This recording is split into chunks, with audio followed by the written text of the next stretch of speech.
rồi thì hiện ACY Congress này nó tụt hay cái tí lại với sầm hi pasari na ACY Congress in này đó na cái đi kan giặc thể lâu em mà hey với hi October ni hi nia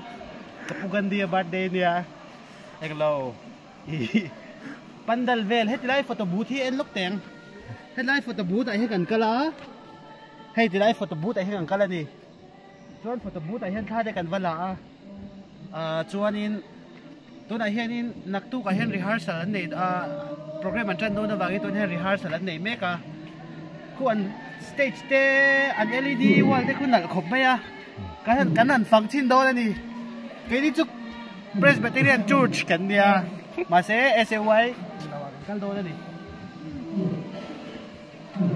tuan hiện kan lang ai tila hiện sound control tu ten lo ma active sound an manga active sound an manga an ni hiện hay dần khot tay re cả po anh mà đi mang tu tiền customer care chạy em mà thứ hai là cái gì sao rồi cái đi hí tiền còn ăn sao stage mà quan kháกันlà đó đấy đi câu anh làm bồi lúc tục à anh mày rồi chú cái giặc thầy đầu về phim chứ mà nó cùng tên là chân del tàu ra stage mà thaกันlà về top đó rồi bây giờ lúc tối té dỗ về mọi thứ chứ có đã sắc cái tên rồi cả là hình dung té đấy sắc cái tên rồi cả là cái đi hết ra thầy lâu chuối stage mà thaกันlà bao lâu cả đủ